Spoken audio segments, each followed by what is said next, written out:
CNN, BBC, France, 24. I'm watching you all. I'm recording every lie. I'm archiving every distortion. I am Ibrahim Traoré, and today I'm pulling off your masks. Yes, you heard correctly.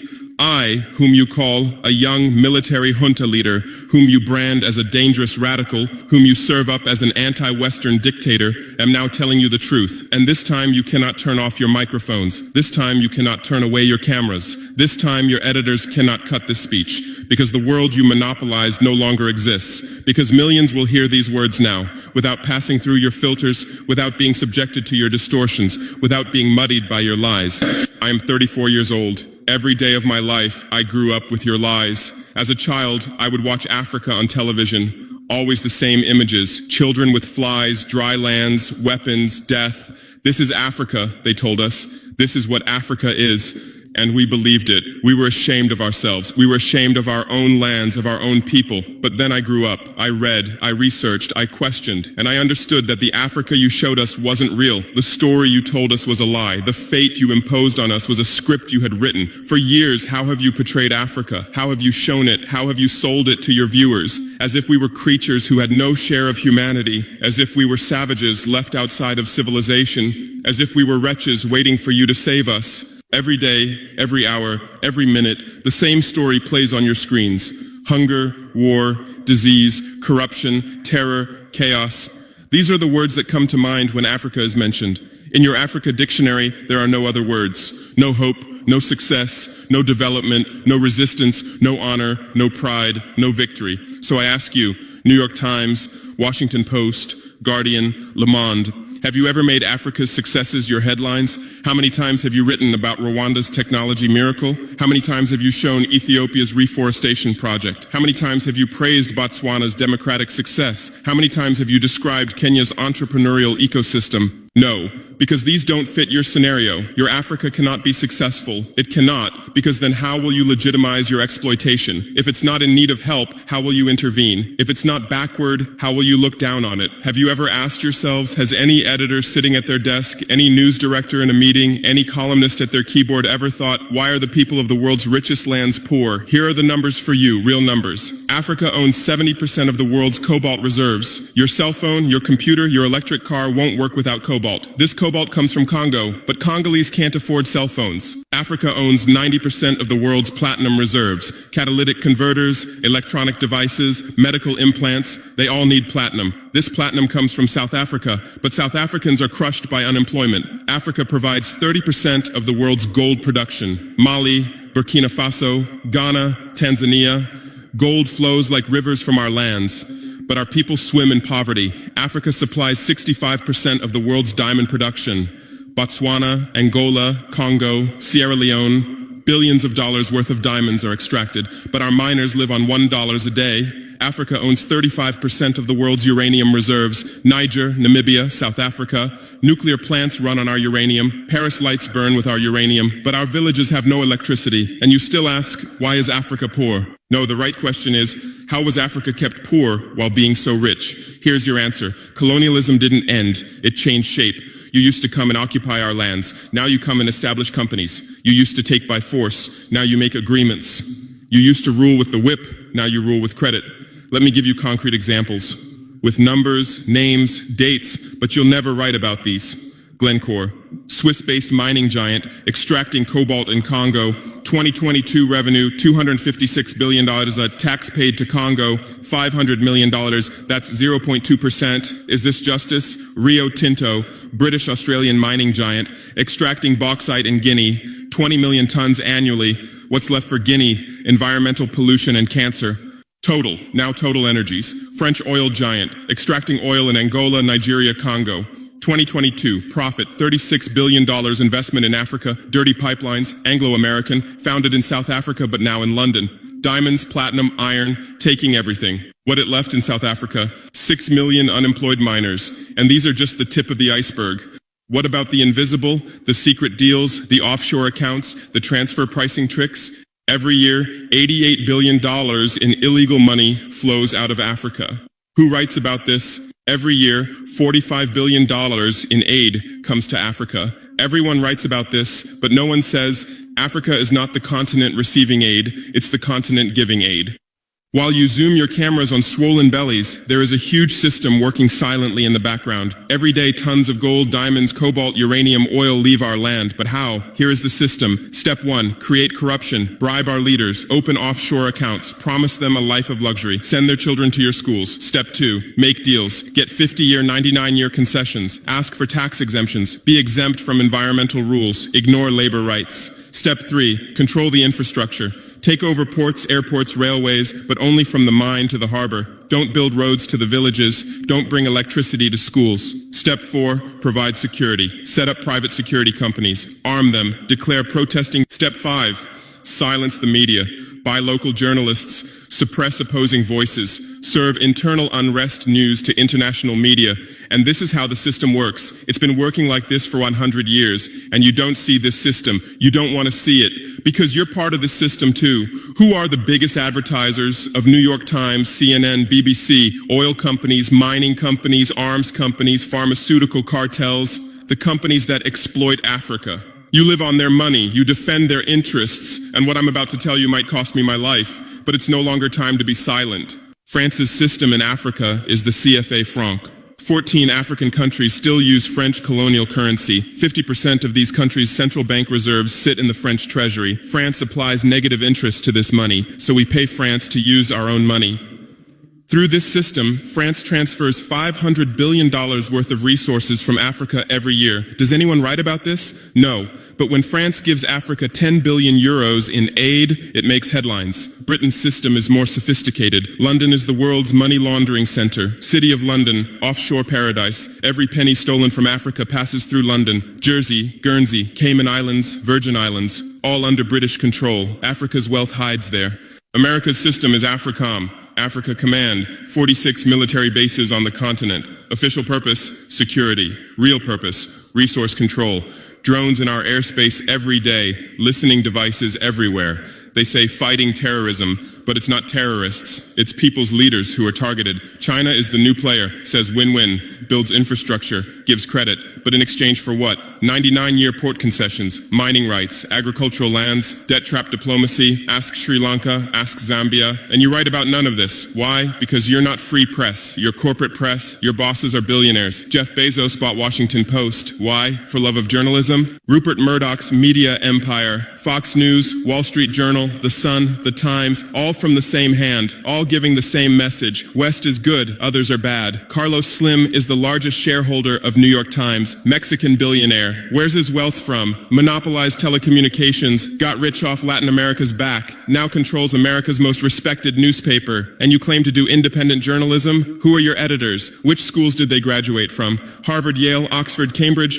Always the same elite schools, always the same worldview, always the same prejudices. How are your reporters selected? How many languages does your Africa correspondent speak? French, English, that's all. Swahili, Hausa, Yoruba, Amharic, they don't know. They can't talk to the people. Your sources are always the same. Western diplomats, NGOs, experts, and then you come and lecture us. They killed Patrice Lumumba, January 12th, 1961. CIA agent Larry Devlin confessed. Belgian mercenaries executed. They dissolved his body in acid, took his teeth as souvenirs. In 2022, that tooth was returned from Belgium to his family after 61 years. And what did you say then? Chaos in Congo. You didn't ask about the killers. You didn't investigate CIA documents. You didn't write about Belgium's crime. They killed Thomas Sankara, October 15th, 1987. My hero, Africa's hope. Vaccinated 2.5 million children against measles and meningitis, planted 10 million trees, raised literacy rate from 13% to 73%, gave equal rights to women, banned FGM, ended corruption,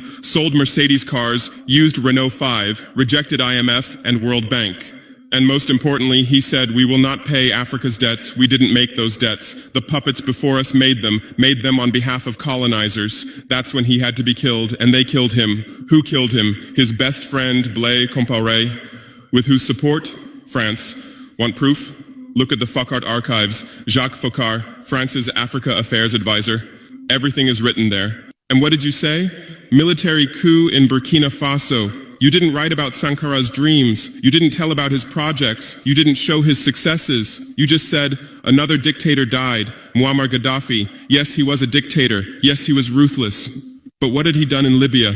Per capita income $12,000, Africa's highest. Literacy rate from 25% to 87%. Life expectancy from 51 to 74. Free healthcare, free education, $50,000 for newlyweds, interest-free loans for home buyers, $5,000 for new births, gasoline 14 cents per liter, great man-made river, irrigation project to green the desert, and Gaddafi's real crime, dream of United States of Africa, African Central Bank project, African Investment Bank, African Monetary Fund, and most dangerous, gold dinar, refusing to sell oil for dollars. October 20th, 2011, lynched in Sirte, Hillary Clinton laughed. We came, we saw, he died. Now look at Libya.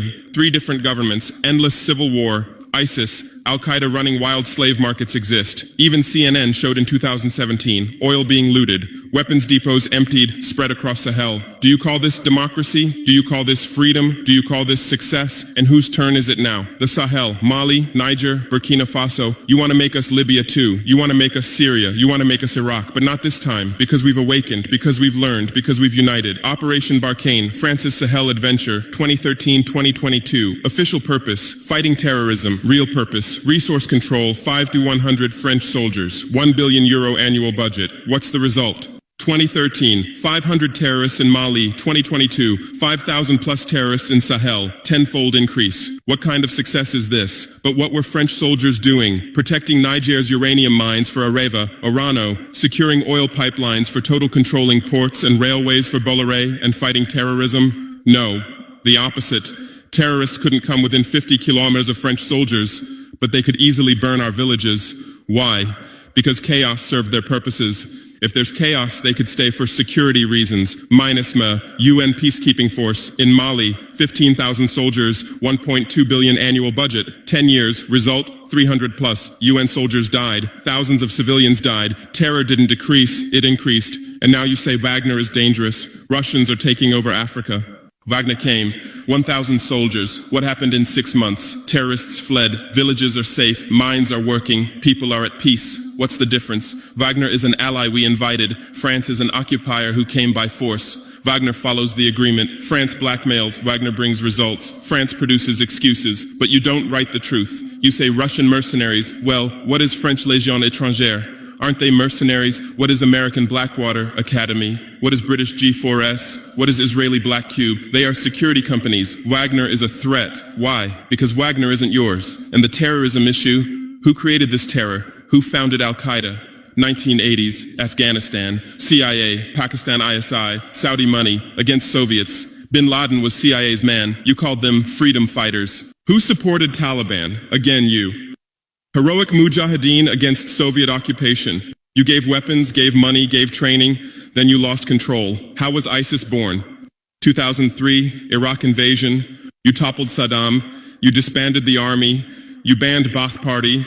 You tortured in Abu Ghraib, and those people became ISIS. Then Syria. You said Assad must go. You said moderate rebels. You gave weapons. Those weapons went to ISIS, went to al-Nusra. You destroyed Libya. Who looted Gaddafi's weapon depots? Where did those weapons go? To Mali, to Niger, to Burkina Faso, to Nigeria, to Chad? Who strengthened Boko Haram? In 2009, Nigerian police killed their leader Mohammed Yusuf. Extrajudicial execution. What did you say? Nothing. Where were your human rights organizations? Silent. Then revenge started. Boko Haram radicalized. But where did they find weapons? From Libya that you destroyed. And now you come to lecture us about fighting terrorism. You're helping us clean up the monsters you created? No, we've seen the game now. Terror is your Trojan horse. You come with the excuse of terror, you stay, you exploit. But it's over now. We'll provide our own security, we'll fight with our own methods, and we'll win. Because we are the children of this land. We know this land, we know these people. We can distinguish terrorist from villager. We don't fight from drones, from satellites, from 10,000 kilometers away like you. And we're winning. In Mali, in Niger, in Burkina Faso, terror is ending, villages are safe, people are hopeful. Because now our own army, our own police are fighting, not for foreigners, but for the people. But you can't digest this. You say democratic backsliding, you say human rights violations. Which democracy? Which human rights? How many people are detained without trial in Guantanamo? What happened in Abu Ghraib? Who did you kill in Bagram? Who did you torture in CIA's black sites? Why is Julian Assange in prison for exposing your war crimes? Why did Chelsea Manning spend years in prison for leaking the truth? Why is Edward Snowden a fugitive for revealing you spy on everyone? And you lecture us about human rights. How many civilians died in your drone strikes? You say collateral damage and move on. How many weddings did you strike in Pakistan, Yemen, Somalia? How many schools did you bomb? How many hospitals did you burn? And you teach us the laws of war? Look, I come from war. I know the front. I've seen death. I've carried wounded soldiers. I've consoled mothers of martyrs. And I tell you, a real soldier protects his people. A real soldier doesn't harm civilians. A real soldier fights with honor. Your mercenaries, your drone pilots, your special forces, they're not soldiers, they're killers. They kill people by pressing buttons from 10,000 kilometers away, then go home and play with their children. We don't fight like that. We look our enemy in the face. We protect civilians. We fight with our honor. We die with our honor. And we'll win. Because the righteous win. Because those who fight with their people win. Because those who fight for their land win. Let's return to your media. I know how you work. I have friends who work within the system. There are journalists with conscience, but they stay silent. Why? Because the system silences them. Those who write the truth get fired. Investigative journalists are laid off due to budget cuts. Dissenting columnists are shown the door because reader interest has declined. And what replaces them? Experts from think tanks, NGOs, universities, all saying the same thing, all defending the same thesis. West is good, Africa is bad. So who are these experts? Where do they get their funding?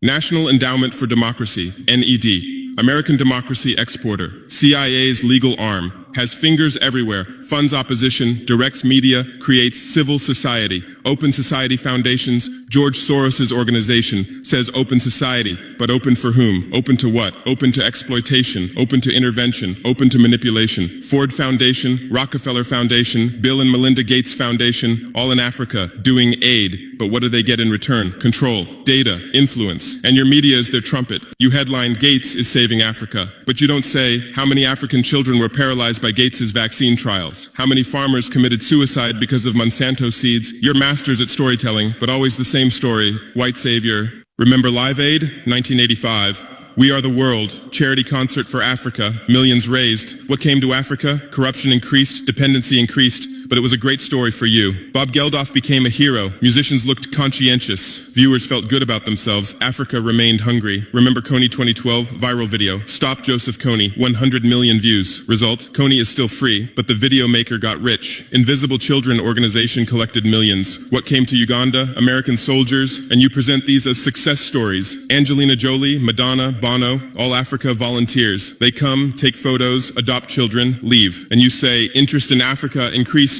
What interest? Whose interest? Interest for what? Madonna adopted from Malawi. You made headlines. But 100 children die from malaria every day in Malawi. You didn't write that, because that news doesn't sell. Bono became Africa's spokesperson, raised billions with U2 concerts, but moved his company to Netherlands to avoid taxes. Money stolen from Africa also passes through Netherlands. Did you write about this? George Clooney campaigned for Darfur, said save Darfur. Result? Sudan split. Oil remained in South Sudan. South Sudan is now in civil war. Who's getting the oil? Take a guess. And you always present these as humanitarian aid. But these are imperialism's soft face. These are exploitation's PR. Let me give you real numbers. Every year, 134 billion in aid and investment comes to Africa. Every year, 192 billion in resources leave Africa. Net loss, $58 billion every year. But you only write about the incoming $134 billion. You don't write about the outgoing $192 billion. Why? Because then people will ask, why does Africa need aid? Illicit financial flows, 88.6 billion year multinational corporations profit transfers, 48.2 billion year debt interest, 17 billion year brain drain cost, 13.8 billion year climate change cost, 10.6 billion year illegal logging, 17 billion year illegal fishing, 1.3 billion year total, 192 plus billion dollars every year. This much resource leaves Africa every year. But what are your headlines? EU announces 20 billion euro aid package for Africa. China gives Africa $60 billion in credit. America grants Africa $8 billion. People read these and think how generous they are, how charitable, how ungrateful Africa is. But the truth is the opposite. Africa is financing your standard of living. Africa is subsidizing your prosperity. Africa is making your technology possible. The cobalt in your iPhone from Congo, the lithium in your Tesla from Zimbabwe, the tantalum in your computer from Rwanda, your jewelry from Botswana, your chocolate from Ivory Coast, your coffee from Ethiopia, your oil from Nigeria, your uranium from Niger. And what do we get in return? Debt, poverty, humiliation, but enough. This game will end now because we've awakened. Our youth are sharing the truth on social media. Bar France out hashtag used 100 million times. Africa is bleeding 50 million. On Stop Exploiting Africa, 75 million. And what are you doing? You say Russian bots. You say Chinese propaganda. You say disinformation. No, these are real voices of real Africans. This is real anger. This is real awakening. There are millions of youth on TikTok, videos celebrating French soldiers leaving, images applauding Wagner's arrival, content explaining the truth on Twitter, Instagram, Facebook. The same voice everywhere. Enough! And you're panicking because you're losing control. You're losing the narrative. You're losing the monopoly. You established fact-checking organizations. Africa Check, AFP Fact Check. Who funds these? Facebook, Google, Bill Gates. The same system again. What are you checking? Whose facts are you defending? We say France exploits $500 billion a year. You say false. Only $440 billion. As if that changes the situation, as if 440 billion is little. We say Wagner has been successful. You say Wagner violates human rights. Well, what were French soldiers doing? Bombing Fulani villages, arming Dogon militias, accidentally striking weddings. Your hypocrisy is so obvious that no one believes you anymore. Remember what Anderson Cooper said on CNN? Democracy is declining in Africa. Which democracy, Anderson? Your democracy? America's democracy? Your Capitol riot, January 6, 2021. You said, attack on democracy. 5 people died. Our Sankara assassination, October 15th, 1987. You said, internal matter. 1 person died, but that person was the hope of 20 million people. In your elections, corporations fund candidates, lobbyists write laws. You call our elections rigged. In your country, police kill blacks. George Floyd, Breonna Taylor, Ahmaud Arbery. You lecture us about police violence. On BBC, Kasia Madera presents Africa News. Polish origin. How many years has she lived in Africa? How many African languages does she speak? But every day she speaks as an Africa expert. Africa is like this. Africa is like that. On France 24, cameramen, editors, producers, most are French. Even Africa correspondents are mostly French, and they do objective journalism. Even Al Jazeera. Qatar funds it. What business does Qatar have in Sahel? But every day they report Sahel crisis. Whose crisis are they telling? Deutsche Welle, Voice of America, RFI, all state media, all propaganda tools. But they play the role of independent media, and our local media, most are sold out. Most are cowards, most are dependent. Le Pay's newspaper in Burkina Faso, who's the editor? Where did he get his education? Where does he get his funding? Who are his advertisers? We know the answers, all tied to the same system, all serving the same master. But a new generation is coming. Bloggers, YouTubers, podcasters, they have no masters, they have no fears. James Coco, Natalie Yam, Kemi Seba, they have millions of followers, they tell the truth, they expose the system, and you label them as extremists. You try to shut down their Twitter, you restrict their YouTube, but in vain. Truth cannot be stopped. You close one channel, 10 open. You silence one voice, 1,000 rise. Here's my final message to you. Your lies are ending. Your empire is collapsing. Your monopoly is breaking. And what's replacing it? Truth, justice, freedom. Africa is no longer your story. Africa is writing its own story, filming with its own camera, telling in its own language. And in this story, you're not heroes, not saviors, not benefactors. In this story, you're the guilty ones, colonizers, liars, thieves. But you still have a chance. You can still change. You can still stand on the right side. There are journalists with conscience among you. I know. I recognize them. We talk. I call out to them. Gather your courage. Write the truth. Rebel against the system. You might get fired. You might become unemployed. You might be threatened. But you'll be on the right side of history. You'll look at your children's faces without shame. Your conscience will sleep peacefully. And Africa won't forget you. Africa remembers its friends and its enemies. Be like Edward Snowden, be like Julian Assange, be like Daniel Ellsberg, stand with the truth, or continue with your lies, continue with your blindness, continue with your complicity, but know that your end is coming. Your viewers are decreasing, your credibility is eroding, your power is depleting. The new generation doesn't believe you, the new generation doesn't listen to you, the new generation rejects you, and that new generation in Africa is 600 million people, 60% under 25 years old, educated, connected, angry. They are my army, they are my weapon, they are my victory, and with them we're building a new world, a world without lies, without exploitation, without humiliation. In this world, Africa will be free, Africa will be strong, Africa will be a leader. And you'll remain just as a bad memory, a shameful footnote, a cautionary example. Future generations will read in history books. At the beginning of the 21st century, there were some media organizations. They lied, they served exploitation, then Africa awakened and they disappeared. That's your end. Inevitable, unchangeable, certain. I am Ibrahim Traoré, not Burkina Faso's leader, but its servant, not Africa's dictator, but its child, and not your nightmare, but your mirror. Look well at this mirror. See yourself, see your lies, your hypocrisy, your crimes, and prepare, because Judgment Day is coming. Africa is awakening. The world is changing. Justice is manifesting. And you'll just watch. You won't be able to do anything else. Because history is on the side of the people. Truth is on the side of the oppressed. God is on the side of those who persevere. And we persevered. We persevered for 500 years. Now it's time for victory. Your lies are finished. Your masks have fallen. Your game has ended. Africa is free. Africa is strong. Africa is victorious forever.